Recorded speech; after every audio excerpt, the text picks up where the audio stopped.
Bismillahirrahmanirrahim. Ilahi anta maksudi wa ridho maqlubi aqtini mahabbataka wa ma'rifataka. Yang terhormat Kepala Sekolah SDN Sumber Ketempatan 3, yang kami hormati calon guru penggerak angkatan 7 kelas 48A serta segenap undangan yang dimuliakan oleh Allah. Syukur alhamdulillah atas rahmat ilahi yang telah memberi kita kemampuan dan kesehatan sehingga kita bisa bertemu dalam ruangan yang penuh barokah ini dalam acara diseminasi aksi nyata modul 1.4 tentang implementasi budaya positif di sekolah calon guru penggerak angkatan 7 melalui keyakinan kelas di UPTD Satuan Pendidikan SDN Sumber Ketempatan 3. Singkat kata, kami atas nama Ibu Kepala Sekolah SDN Sumber Ketempatan 3 yang beliaunya pada hari ini tidak dapat mendampingi daripada para Bapak Ibu peserta guru penggerak Kabupaten Jember dikarenakan beliaunya bertepatan pelaksanaan umroh. Oleh karena itu, Ibu Kepala Sekolah yaitu Ibu Dr. Anies Istiqomah semenjak keberangkatan beliaunya ke Tanah Suci Mekah mengamanahkan kepada diri kami sebagai guru yang paling senior. Bismillahirrahmanirrahim. Assalamualaikum warahmatullahi wabarakatuh. Salam kenal dari saya, pengajar praktek atas nama Ika Sofia Agustin dari Kecamatan Jombang, dari lembaga TK Rahman. Salam kenal, karena tak kenal maka tak sayang. Jadi supaya sayang, kenalan dulu. Selanjutnya di sini saya sebagai pengajar praktek ingin memberikan sedikit motivasi kepada calon guru penggerak supaya tetap terus bersemangat melanjutkan tugasnya dan sekarang sudah berada di modul 1.4 aksi nyata. Selanjutnya yaitu penyampaian materi budaya positif. Fungsi dari disiplin positif ini apa?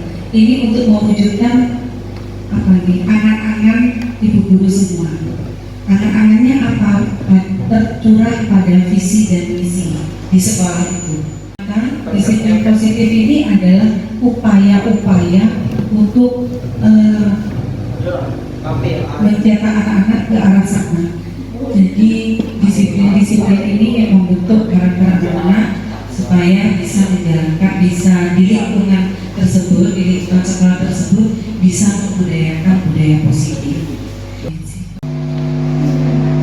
Assalamualaikum warahmatullahi wabarakatuh. Terima kasih atas waktunya. Perkenalkan, saya Kawali Unities. Saya sehari-hari mengajar di SDN Jember 1. Di sini saya akan melanjutkan materi tentang keyakinan kelas, di mana tadi Bu Eli sudah menjelaskan tentang disiplin positif yang akan diterapkan di sekolah. Di sini kami dalam acara diseminasi implementasi budaya positif di sekolah. Nah, tadi sudah dijelaskan bagaimana di sekolah itu biasanya banyak ada peraturan-peraturan. Di sini peraturan kelas, sedangkan kami dari TGP ini mendapatkan ilmu baru tentang keyakinan kelas. Budaya positif adalah nilai-nilai atau keyakinan-keyakinan yang berpihak pada murid agar murid dapat berkembang menjadi pribadi yang kritis, penuh hormat dan bertanggung jawab. Salah satu unsur utama dari budaya positif adalah sebagai salah satu wadah menciptakan budaya positif yang berhubungan erat dengan tercapainya tujuan pendidikan sesuai dengan filosofi Ki Hajar Dewantara. Salah satu langkah untuk membangun disiplin positif adalah membuat keyakinan kelas. Kami belajar untuk membuat keyakinan kelas. Keyakinan kelas ini kami yakini setiap tindakan atau perilaku yang kita lakukan di dalam kelas dapat menentukan terciptanya lingkungan yang positif. Perilaku warga kelas dapat menjadi sebuah kebiasaan yang akhirnya membentuk sebuah budaya positif. Nah, selanjutnya bagaimana prosedur dan pembentukan keyakinan kelas? Pembentukan keyakinan kelas yang pertama, keyakinan kelas ini bersifat lebih abstrak daripada peraturan yang lebih rinci dan konkret. Setiap keyakinan kelas itu berbeda. Kita sesuaikan dengan kelas yang kita bersama-sama, misalnya kelas bawah peraturannya lebih keyakinan kelas yang kita buat itu lebih simpel, lebih bermakna, anak-anak lebih bisa dijalani, tidak yang terperinci seperti peraturan. Yang kedua, keyakinan kelas berupa pernyataan universal. Pernyataan keyakinan kelas senantiasa dibuat dalam bentuk positif. Contohnya, jika ada kalimat negatif, jangan berlari di dalam kelas atau koridor, diganti dengan kalimat positif yang lebih ramah anak, berjalanlah di kelas atau di koridor. Keyakinan kelas hendaknya tidak terlalu banyak. Kenapa? Supaya anak-anak mudah mengingat dan dipahami, sehingga mereka juga lebih mudah untuk menjalankannya. Sebaiknya keyakinan sekolah atau kelas berkisar antara 3 atau 7 keyakinan. Jika terlalu banyak, khawatir sulit untuk dijalankan. Keyakinan kelas yang dibuat sebaiknya dapat diterapkan di kelas masing-masing, dan semua warga kelas berkontribusi dalam pembuatan keyakinan kelas lewat kegiatan diskusi atau curah pendapat. Prosedur pembentukan keyakinan kelas yang pertama, mempersilahkan warga sekolah atau murid-murid untuk diskusi atau curah pendapat tentang peraturan yang perlu disepakati, keyakinan yang perlu disepakati di kelas. Yang kedua, mencatat masukan-masukan para murid atau warga sekolah di papan tulis atau kertas besar berupa seperti poster, di mana semua anggota kelas dan warga bisa melihat hasil diskusinya. Yang ketiga, menyusun keyakinan sesuai dengan prosedur.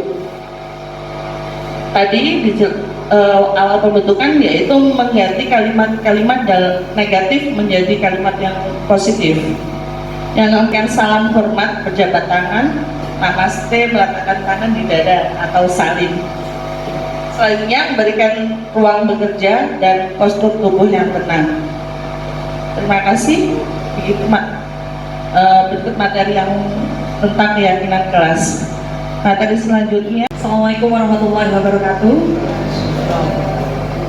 Izin memperkenalkan diri. Nama saya Ibu Afiatul Mutmainah. Saya dari SMA Negeri Kalisat. Tempat tinggal saya di utaranya SMA Kalisat, Pak.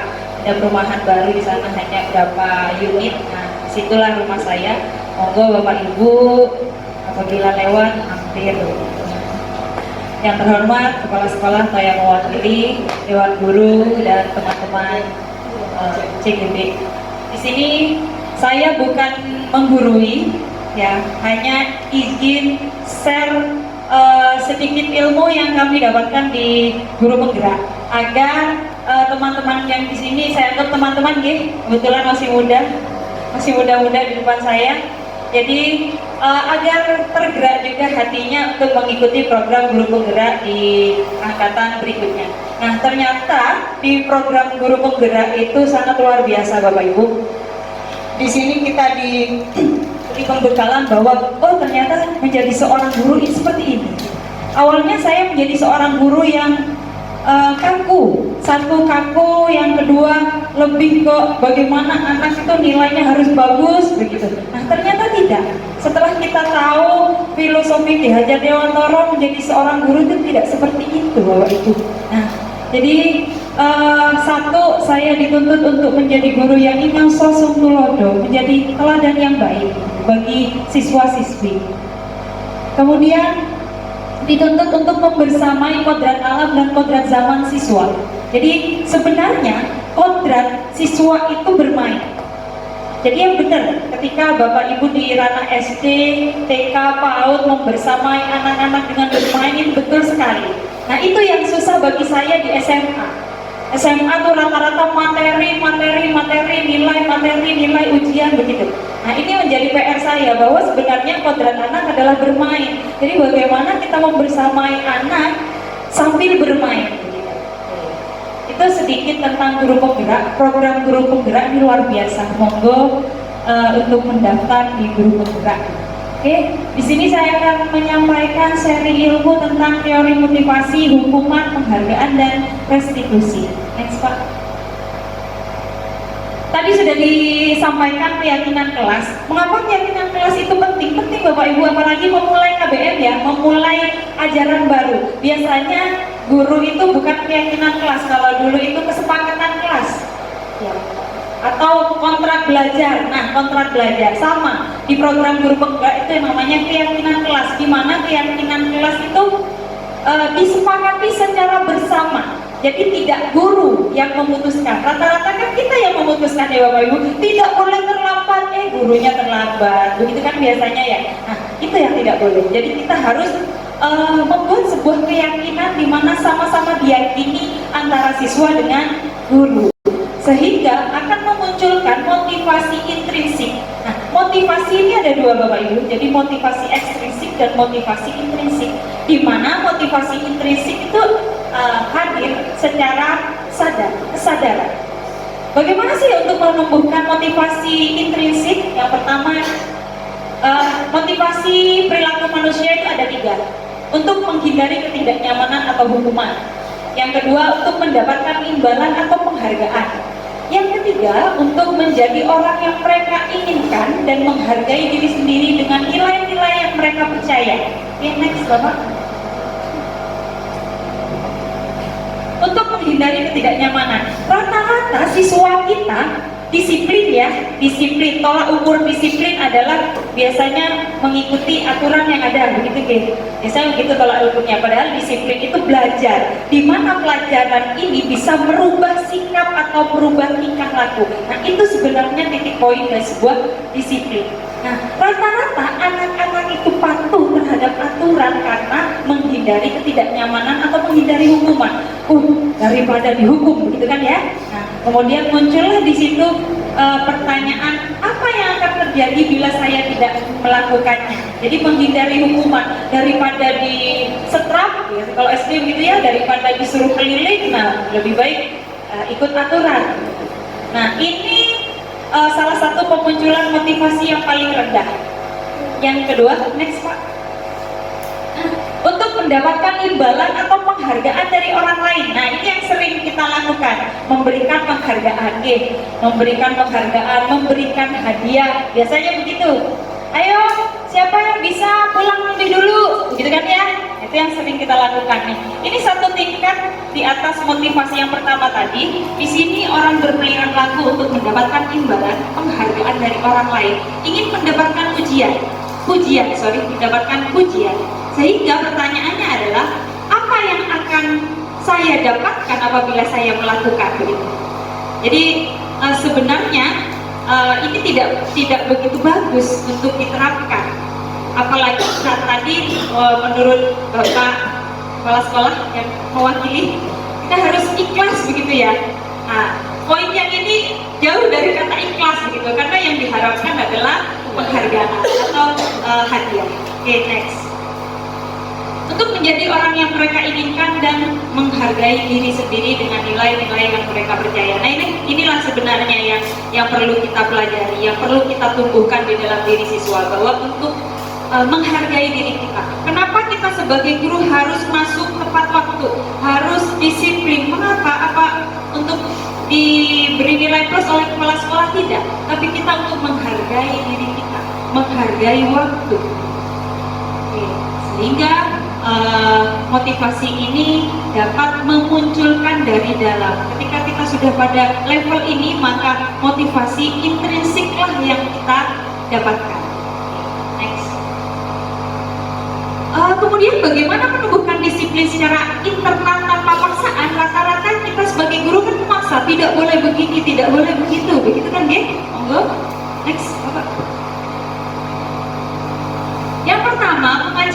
mendorong murid melakukan kegiatan yang membuat mereka senang. Nah tadi karena kodrat siswa itu adalah bermain, jadi bagaimana kita membuat pembelajaran yang inovatif. Jadi gurunya yang harus belajar, bagaimana siswa ini bisa senang. Oh ternyata siswa senangnya ketika dibuat permainan. Jadi kita harus memfasilitasi siswa. Yang kedua, membantu murid untuk menemukan inspirasi.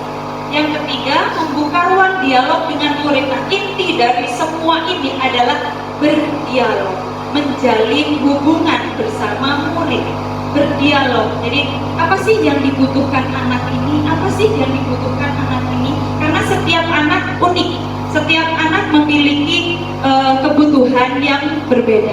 Jadi kita sebagai guru harus mampu memfasilitasi perbedaan tersebut. Nah, motivasi yang benar itu bukan dikarenakan menghindari rasa tidak nyaman atau hukuman tadi, atau menerima imbalan. Motivasi yang memunculkan disiplin positif adalah motivasi yang untuk menjadi orang yang diinginkan dan menghargai diri sendiri dengan nilai-nilai yang diyakini.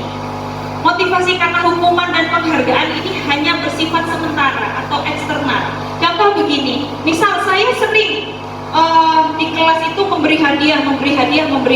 Nah, ketika saya tidak masuk, saya tidak masuk, kemudian digantikan oleh guru lain yang tidak membiasakan memberi hadiah. Bagaimana perasaan siswa? Pasti kecewa, gitu kan? Kalau siswa, kok oleh hadiah, biasa nunggu dia oleh hadiah, gitu kan? Nah, itulah sifatnya sementara. Next. Untuk mewujudkan tujuan pendidikan tidak bisa terlepas dari pembiasaan budaya positif di sekolah. Jadi mari kita mulai membiasakan budaya positif dari hal yang kecil. Misal terbiasa tersenyum pada siswa, kemudian menyambut siswa ketika pagi, itu kan biasanya nih Pak. Jadi menyambut siswa datang kita sambut. Nah itu salah satu bentuk disiplin positif yang efeknya luar biasa pada siswa. Seperti anak saya itu PAUD. Anak saya PAUD ketika bundanya menyambut dia, halo Mas, assalamualaikum. Dia energinya luar biasa. Jadi untuk mengikuti KBM untuk selanjutnya energinya luar biasa. Tapi ketika bundanya cuek, dia datang. Bunda tidak ada yang nyambut ya Bu, mesti begitu sama saya. Nah, akhirnya dia bad mood. Ketika bad mood sudah sampai akhir bad mood. Itulah hal kecil yang dapat mempengaruhi sesuatu yang lebih besar. Oke, kemudian di situ ada motivasi manusia, kemudian posisi kontrol nanti yang akan disampaikan oleh rekan saya, kemudian seperti dari distribusi next.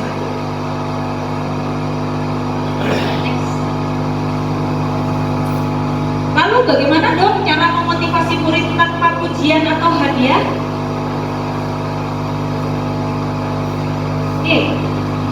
Mengganti pujian atau hadiah dengan apresiasi. Apresiasi itu biasanya berada di akhir KBM. Jadi di akhir KBM kita refleksi dan apresiasi apa sih yang sudah dicapai oleh murid pada hari ini. Jadi secara umum itu akan lebih baik daripada perorangan. Oke, kemudian identifikasi kebutuhan murid sehingga dapat menstimulasi munculnya motivasi intrinsik. Jadi tetap tugas guru adalah menstimulasi munculnya motivasi intrinsik. Kemudian hindari menjanjikan sesuatu atau mengiming-imingi. Nah ini ternyata tidak baik, mengiming-imingi. Apresiasilah secukupnya pencapaian mereka dan cobalah lebih dekat dengan murid. Oke, next. Nah ini Bapak Ibu, hukuman atau konsekuensi. Jadi ada yang pertama, mencatat 100 kali di dalam buku kalimat saya tidak akan terlambat lagi karena saya tidak akan terlambat lagi. Ini hukuman karena terlambat, maaf. Nah, kira-kira ini termasuk hukuman atau konsekuensi? Hukuman ya, hukuman. Ingat konsekuensi berarti sesuatu yang harus dia lakukan karena kesalahannya begitu. Kalau itu kan termasuk hukuman. Hukuman itu lebih menyakitkan. Lari mengelilingi lapangan basket 2 kali karena terlambat hadir di sekolah, hukuman atau konsekuensi? Ya, hukuman. Membersihkan coretan yang dibuat di meja tulis. Nah, konsekuensi. Nah, kalau seperti ini baru dia konsekuensi. Membersihkan coretan yang dibuatnya di meja tulis. Okay, next. Next. Oke, dia. Sudah. Berdiri di depan kelas sambil mengangkat satu kaki karena tidak bisa menjawab pertanyaan. Hukuman ya, menyakitkan. Membersihkan tumpahan air di meja tulis karena tersenggol pada saat pelajaran. Nah, konsekuensi. Oke, saya rasa sudah bisa memahami mana hukuman, mana konsekuensi. Jadi, mari mulai sekarang kita sudah beralih sedikit yang biasa menghukum untuk tidak lagi menghukum ya. Oke, itu saja dari saya. Selanjutnya yang tentang restitusi yang akan disampaikan oleh rekan saya Bapak Rosiman. Mohon maaf apabila ada kesalahan atau kata-kata yang jelimet. Sekian dari saya. Assalamualaikum warahmatullahi wabarakatuh. Assalamualaikum warahmatullahi wabarakatuh. Sebelum saya menyampaikan materi tentang restitusi, baiknya saya memperkenalkan diri terlebih dahulu. Bapak Ibu yang saya banggakan, nama saya Rosihan Ariwibowo. Saya kelahiran Banyuwangi, tapi leluhur-leluhur saya ini ada di Kalisak. Jadi keluarga besar ibu saya itu keluarga besarnya di Kalisak. Bahkan foto mbak saya ada di ruang kepala sekolah itu. Bu Subaria itu adalah mbak saya. Saya sekarang dinas di SDN Padomasan 5 di Kecamatan Jombang, dan alhamdulillah masuk dalam calon guru penggerak di angkatan 7. Baik, langsung saja supaya menyingkat waktu. Yang pertama, saya akan menyampaikan bahwa restitusi, seperti yang sudah disampaikan Bu Afi tadi, bahwa motivasi dari anak-anak kita, anak didik kita itu ada 3. Yang pertama itu hukuman, penghargaan. Nah, yang ketiga ini adalah restitusi. Jadi, apa restitusi itu? Restitusi adalah proses menciptakan kondisi bagi murid untuk memperbaiki kesalahan mereka, sehingga mereka bisa kembali pada kelompok mereka dengan karakter yang lebih kuat. Saya ingin berkenalan dengan Bapak ini. Bapak namanya siapa? Oke? Yuli Fedra. Kelas sekarang mengajar kelas berapa? Baik, mengajar kelas 4. Pasti sehari-hari ya, jadi kan pasti ada yang kita sebagai guru itu menemui entah itu siswa melanggar apa, melanggar bagaimana. Coba saya ingin tahu selama ini bagaimana cara jenengan ya memberi apa ya istilahnya ya, memberi efek jerah supaya anak itu berubah. Bagaimana caranya?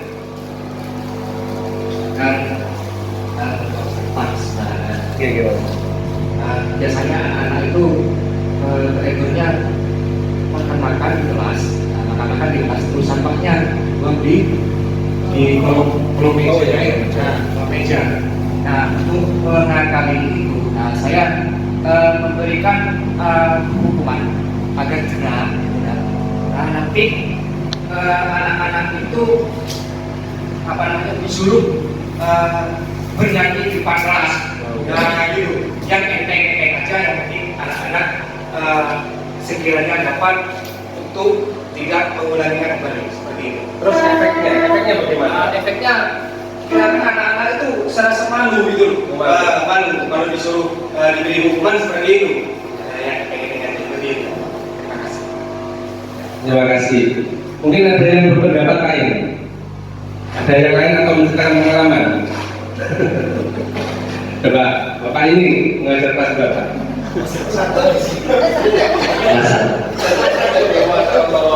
Masih muda, kelas 1 jarang Pak. Mungkin ada pengalaman yang perlu diceritakan terkait dengan hukuman atau apresiasi hadiah. Terima kasih sebelumnya Pak atas waktunya. Kebetulan juga saya di sini masih baru di kelas 1. Mungkin kelas 1 ini anak-anaknya sangat istimewa dalam artian itu bahasa kasarnya itu nakal. Nah, karena mungkin kelas 1 ini usianya masih terlalu dini, jadi saya sebagai guru di kelas 1 itu mungkin tidak pernah memberikan hukuman dalam bentuk entah itu berdiri di depan, bernyanyi, ataupun bentuk secara kekerasan fisik. Mungkin saya cuma sebatas mengingatkan saja, mengingatkan, itu pun tidak menggunakan nada tinggi. Mungkin cuma sebatas mengingatkan saja. Mungkin itu. Terima kasih. Atur ya, sabar. Memang guru kelas 1 itu harus sabar. Kalau tidak sabar lari ya, karena perubahan dari TK ke kelas 1 ya harus sabar betul. Baik, jadi apa yang disampaikan oleh Pak Yuli ya. Jadi memberikan efek jerah dengan cara menyuruh penyanyi ya. Nah, jadi walaupun memang Pak Yulik itu tidak menggunakan hal fisik, tapi faktor seperti itu faktor ekstrinsik ya, seperti yang disampaikan Bu Afi tadi ya. Guru tetap yang memberikan aturan.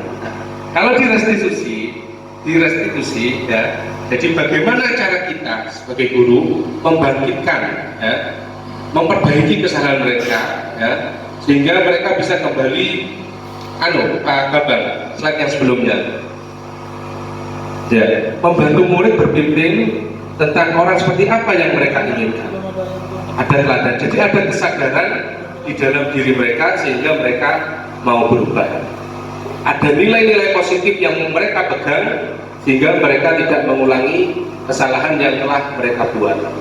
Next. Mengapa harus restitusi? Kenapa kok tidak hukuman? Kenapa kok tidak penghargaan? Yang pertama, membantu murid memiliki tujuan. Belajar itu tujuannya apa? Kalau kamu berbuat seperti ini itu tujuannya apa? Seperti itu. Jadi kalau si murid memiliki tujuan, maka akan muncul kesadaran dalam diri mereka sehingga mereka akan berbuat atau memiliki disiplin yang positif dan juga menimbulkan memiliki disiplin yang positif. Baik, terima kasih. Sebelumnya bismillahirrahmanirrahim. Assalamualaikum warahmatullahi wabarakatuh. Sebelumnya perkenalkan, saya Ahmad Zainullah. Dalam kesehariannya saya mengajar di SMP Islam Mahfudul Quran di Jiput. Nah, di sini saya kebagian untuk memberikan ilmu saya selama saya belajar di Guru Penggerak angkatan 7. Yang pertama di modul 1. Di sini saya akan mencoba menjelaskan materi tentang 5 kebutuhan dasar manusia, di mana sebenarnya apa yang dilakukan oleh siswa kita itu kebutuhan dasar yang pertama yaitu adalah kebutuhan bertahan hidup, di mana kebutuhan bertahan hidup atau nama lainnya adalah survival adalah kebutuhan yang bersifat fisiologis, yaitu untuk bertahan hidup, misalnya kesehatan, rumah, dan makanan. Kemudian yang selanjutnya, next, yaitu kebutuhan yang kedua adalah kasih sayang dan rasa diterima, yaitu kebutuhan untuk diterima. Kebutuhan untuk disayangi dan diterima meliputi kebutuhan akan hubungan dan koneksi sosial, kebutuhan untuk memberi dan menerima kasih sayang, dan kebutuhan untuk merasa menjadi bagian dari suatu kelompok. Kebutuhan ini juga meliputi keinginan untuk setiap tetap terhubung dengan orang lain, menjadi terampil, diakui atas prestasi dan keterampilan kita, didengarkan dan memiliki rasa harga diri. Misalnya di suatu kelas ada anak yang sangat aktif, misalkan diberikan suatu pertanyaan, dia aktif untuk terus menjawab, maka anak tersebut tergolong pada kebutuhan yang untuk penguasaan gitu. Yang next berikutnya, yaitu untuk yang kebutuhan yang keempat adalah kebutuhan dasar akan kebebasan atau kebutuhan akan pilihan. Kebutuhan untuk bebas adalah kebutuhan akan kemandirian, otonomi, memiliki pilihan dan mampu mengendalikan arah hidup seseorang. Anak-anak dengan kebutuhan kebebasan yang tinggi menginginkan pilihan. Mereka perlu banyak bergerak, suka mencoba-coba, tidak terlalu terpengaruh orang lain, dan senang mencoba hal yang baru dan menarik. Berikutnya, kebutuhan akan kesenangan, kebutuhan untuk merasa senang. Anak-anak dengan kebutuhan dasar kesenangan yang tinggi biasanya ingin menikmati apa yang dilakukan.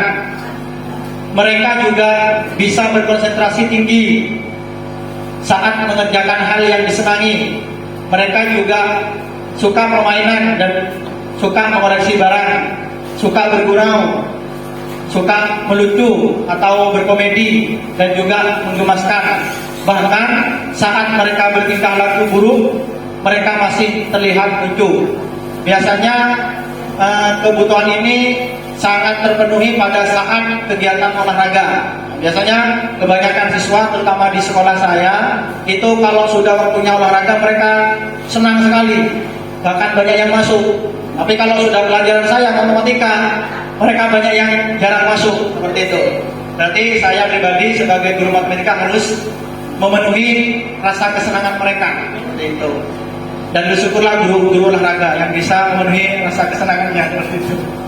Selanjutnya, ketika seorang murid melakukan suatu perbuatan yang bertentangan dengan nilai-nilai kebajikan atau melanggar peraturan yang sudah kita sepakati sebelumnya, hal itu sebenarnya dikarenakan mereka gagal memenuhi kebutuhan dasar mereka.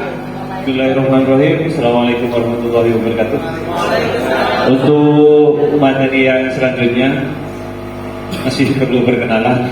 Nama saya Fawaid, saya dari SDN Berkata 3. Pada kesempatan kali ini saya berkesempatan untuk menyampaikan 5 posisi kontrol pada program guru penggerak tahun ini, yaitu bergabung di angkatan ke-7 Kabupaten Jember.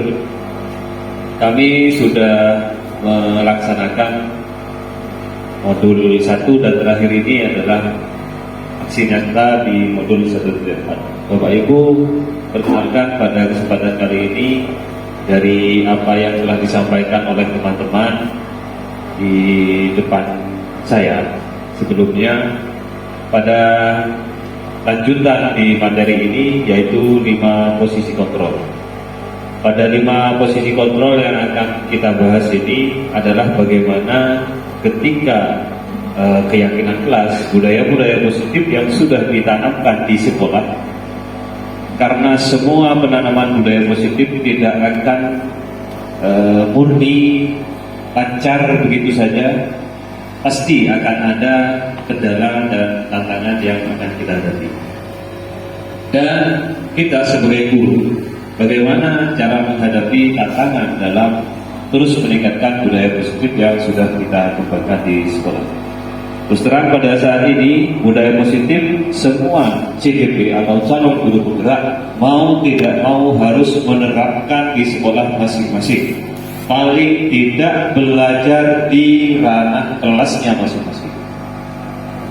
Syukur-syukur nanti bisa dikembangkan secara umum di tingkat sekolah. Namun demikian perlu banyak hal yang harus kita lakukan, baik itu kolaborasi dengan murid, dengan kepala sekolah, dengan teman sejawat, bahkan dengan elemen masyarakat. Tujuannya satu, setiap kegiatan pengembangan, baik itu pengembangan siswa, pengembangan karakter siswa, pengembangan guru, dan pengembangan metode pendidikannya, seperti yang disampaikan oleh Ki Hajar Dewantoro, bahwa tujuannya adalah murid-murid dan murid. Artinya konsep menghamba yang disampaikan oleh Ki Hajar Dewantoro sampai sebegitunya menyampaikan bahwa guru harus menghamba kepada murid. Kenapa? Karena saking pentingnya dunia pendidikan, yang harus dipentingkan pertama kali adalah murid. Bapak Ibu yang saya hormati, 5 posisi kontrol. Next, Bapak. Pertama kali dikenalkan oleh Diane Gosset, yaitu dalam bukunya Restitution atau Restructuring School Discipline, yang mengemukakan bahwa guru perlu meninjau kembali penerapan disiplin di dalam ruang kelas mereka selama ini. Jadi 5 posisi kontrol yang akan kita bahas ini mungkin akan lebih nyata, karena pada saat ini akan saya tampilkan seperti apa sih. Kalau tadi mungkin budaya positif yang disampaikan oleh teman-teman seperti apa untuk pengaplikasiannya, bagaimana tadi seperti yang disampaikan ada hukuman dan punishment, tidak boleh dilakukan lagi di sekolah. Kali ini akan saya tampilkan bagaimana seorang guru harus bersikap terhadap siswa yang masih belum bisa mengembangkan dirinya untuk melaksanakan budaya-budaya positif yang sudah kita sepakati bersama. Next, adapun 5 kontrol atau 5 posisi kontrol yang akan kita bahas. Yang pertama adalah bagaimana guru sebagai penghukum. Seperti apa guru yang sebagai penghukum? Seperti apa guru yang membuat rasa bersalah sehingga murid nanti bisa merasa bersalah? Bagaimana seorang guru juga menjadi teman terhadap seorang siswa? Dan yang keempat yaitu sebagai pemantau atau sebagai monitor. Dan yang terakhir, bagaimana seorang guru mampu menjadi manajer bagi permasalahan siswa. Next, Babi. Yang pertama yang akan kita bahas, penghukum. Kita simak video berikut.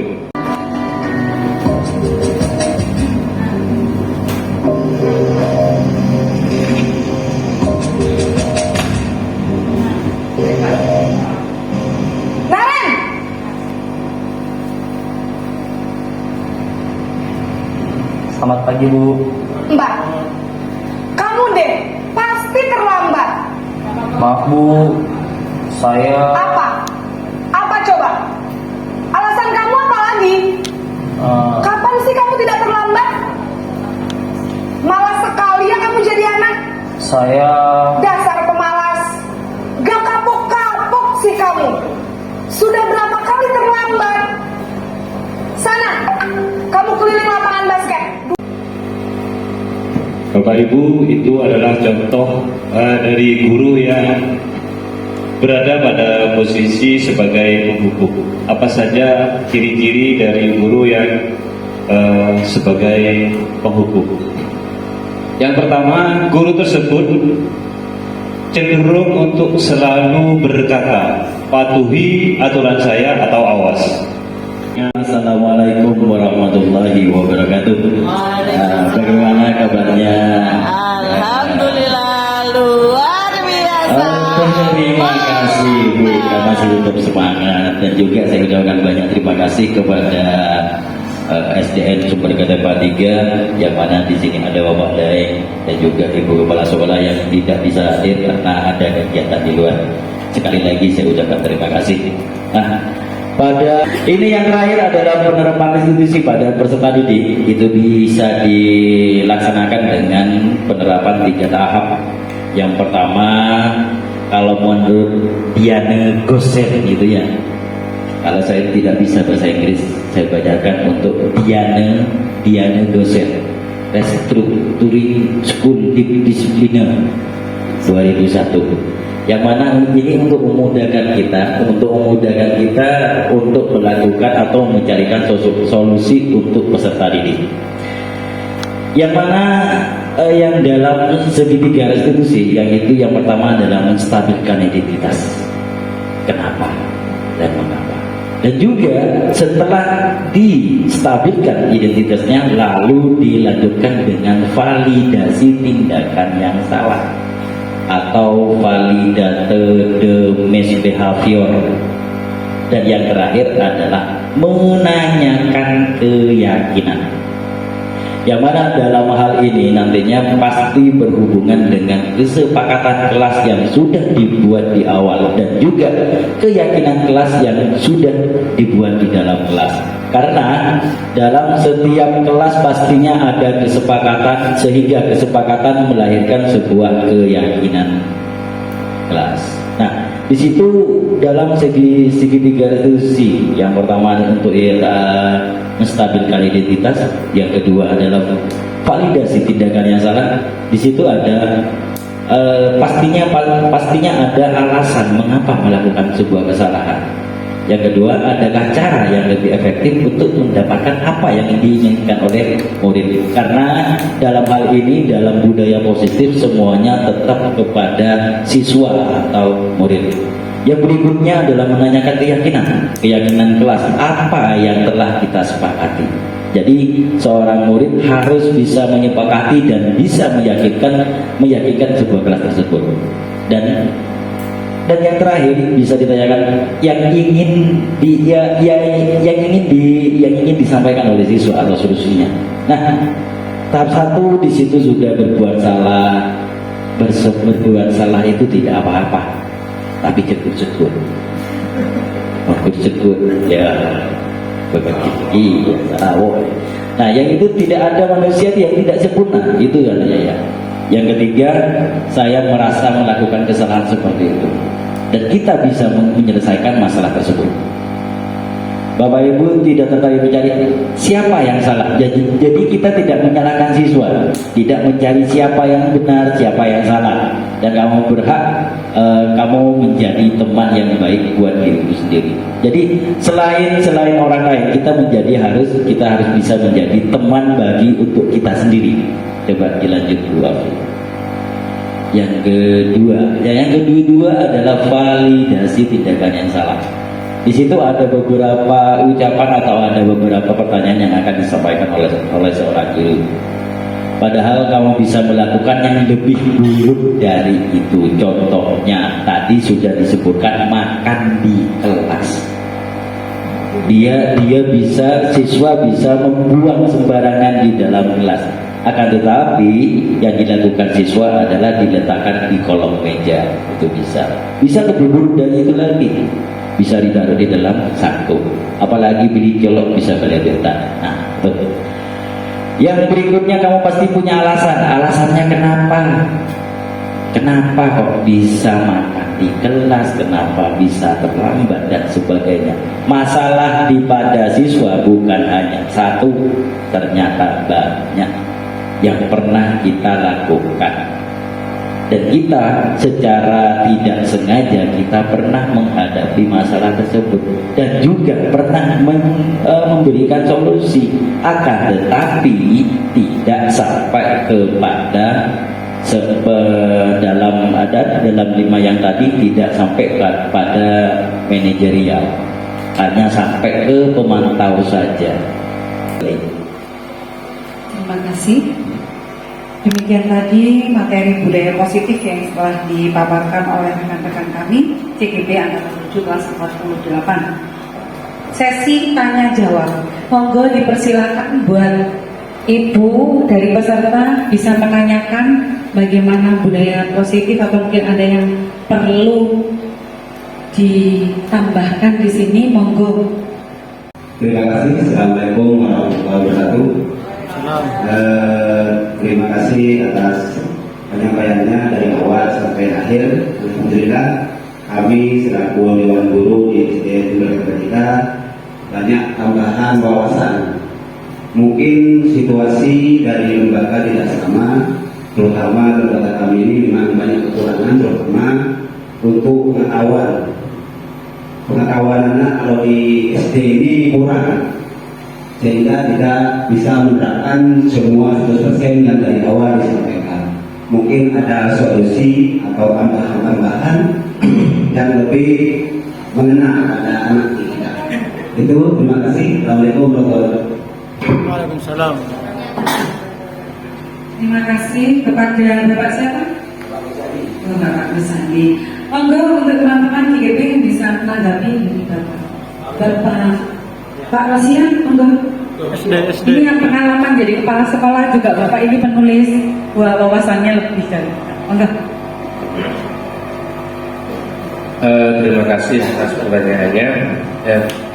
Jadi setiap lembaga itu pasti memiliki karakteristik sendiri-sendiri. Setiap guru juga memiliki strategi sendiri-sendiri. Pintar-pintar kita Bapak untuk menghadapi suatu permasalahan. Ya.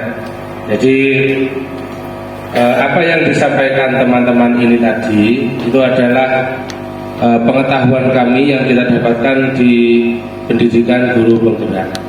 Namun saya yakin ya untuk pengaplikasiannya itu masih memerlukan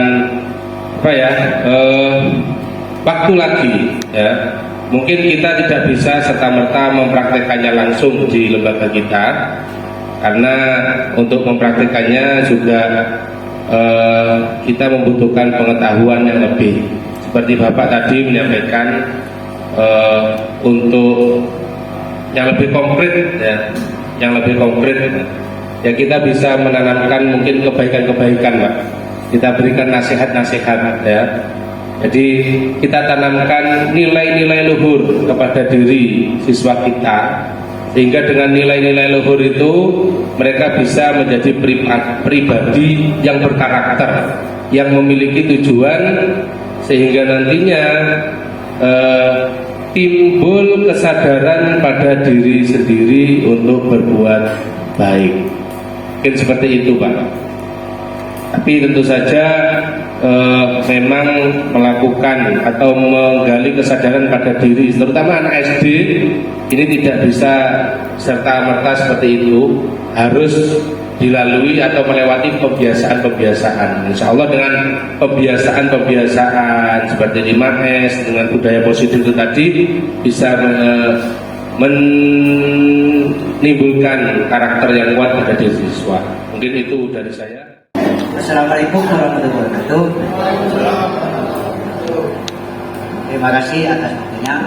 Permasalahan saya sendiri ya sebagai guru olahraga, karena saya ini ngajarnya full selama 1 minggu, yaitu 7 hari, 6 hari di SD dan 1 harinya di jadi seperti itu. Cuman permasalahan saya cuma satu, yaitu anak yang berkebutuhan khusus. Yang berkebutuhan khusus ini istilahnya bahasa Maduranya gede.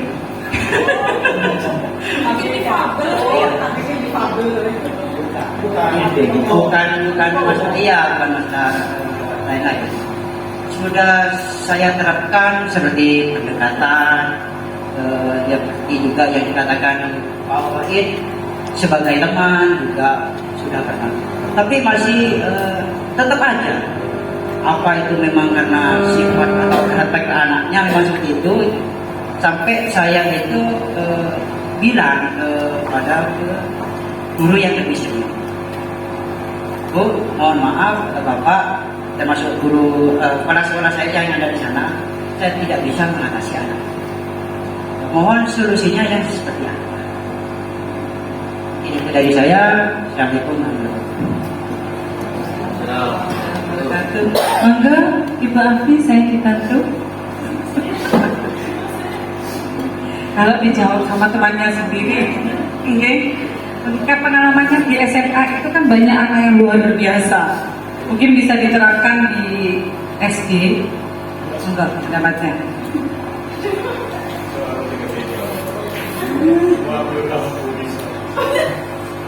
Ternyata temannya enggak mampu juga.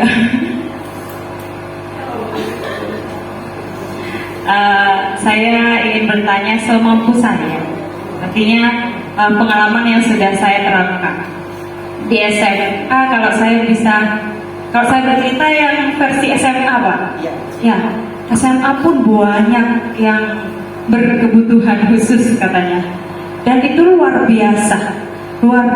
Tapi alhamdulillah Bapak Ibu, alhamdulillah selama ini kok saya itu selalu menjadi pilihan siswa. Artinya tempat curhat begitu. Memang harus meluangkan waktu karena anak itu sebenarnya hanya satu, ingin didengar. Itu hanya ingin didengar. Jadi saya sebagai guru berusaha untuk mendengar apa sih apa sih. Kemudian yang tidak kalah pentingnya yang saya lakukan adalah observasi, Pak.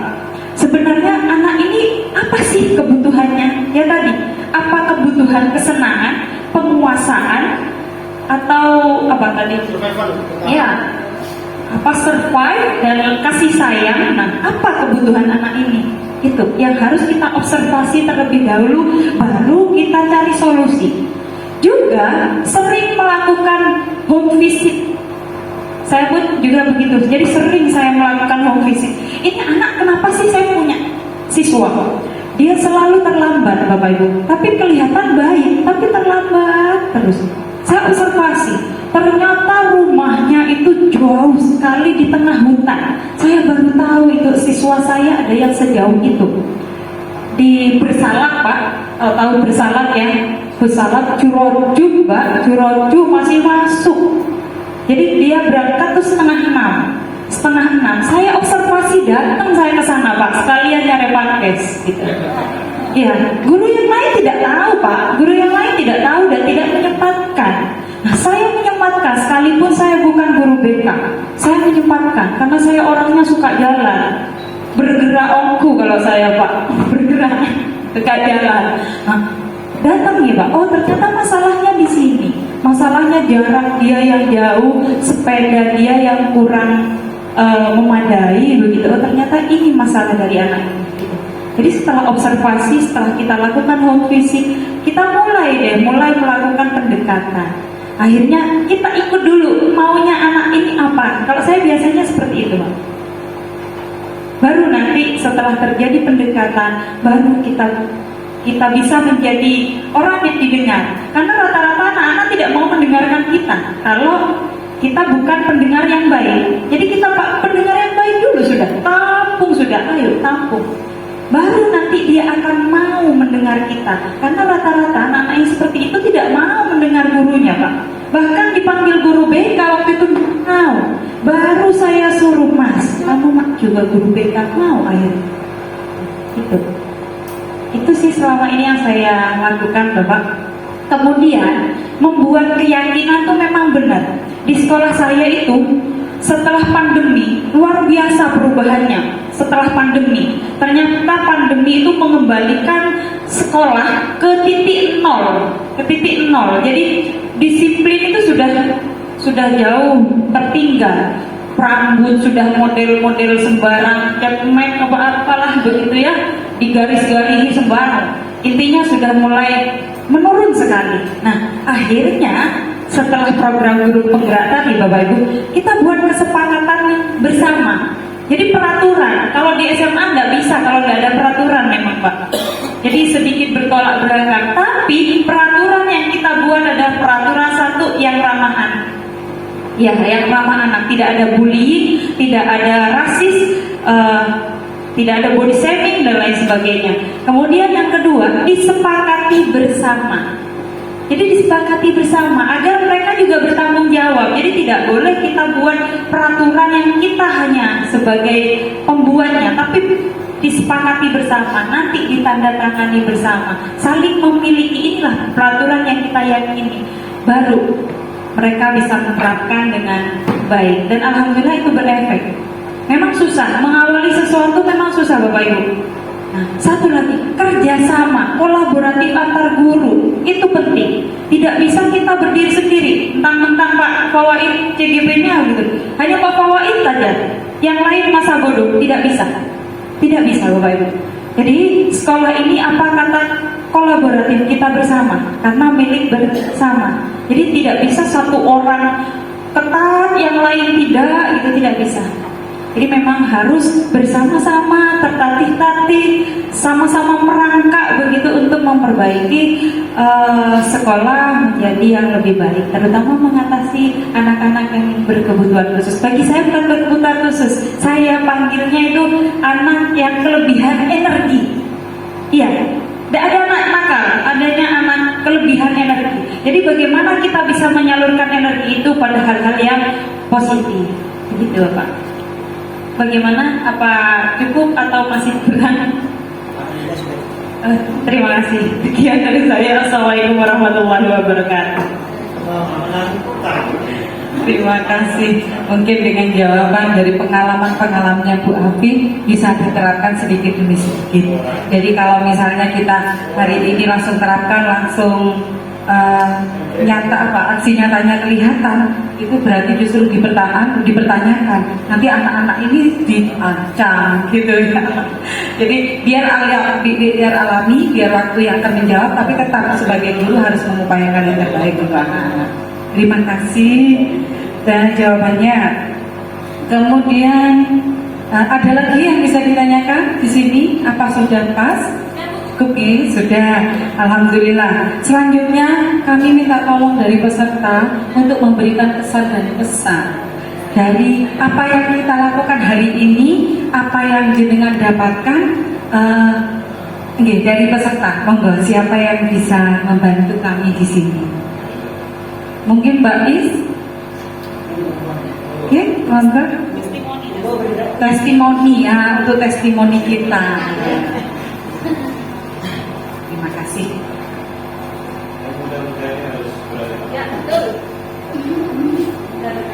Terima kasih. Assalamualaikum warahmatullahi wabarakatuh. Di sini saya akan menyampaikan pesan dan kesan.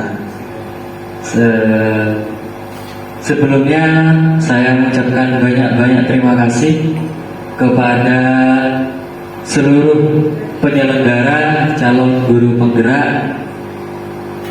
Dari acara ini saya khususnya sebagai guru baru, guru pendatang baru yang baru terjun ke dunia pendidikan, saya di sini banyak mendapatkan ilmu yang sangat bermanfaat bagi saya. Terutama saya sebagai guru kelas 1 yang dimana anak-anaknya istimewa. Betul kata Ibu Afi tadi, kelebihan energi.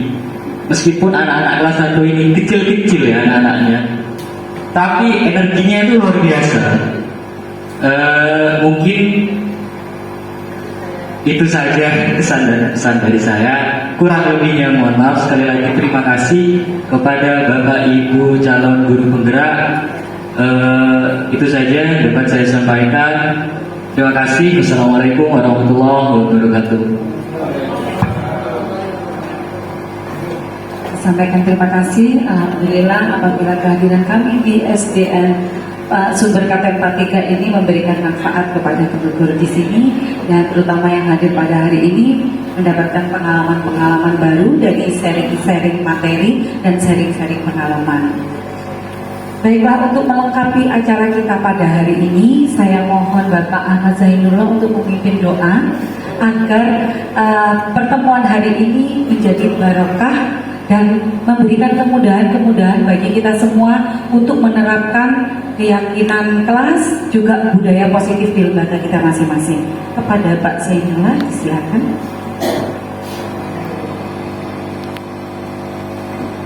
Terima kasih.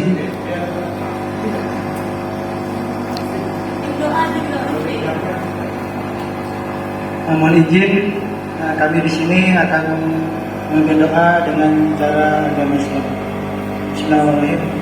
Alhamdulillah, alhamdulillah, sholih wal fatihah.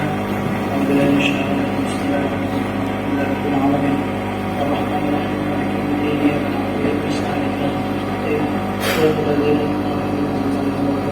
Maliki yaumiddin.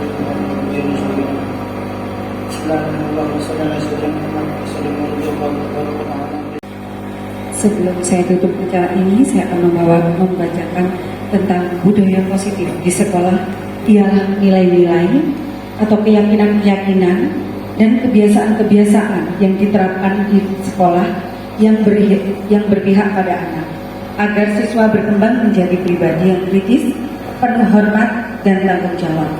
Adapun tujuan dari budaya positif adalah mewujudkan siswa yang berkarakter profil pelajar Pancasila.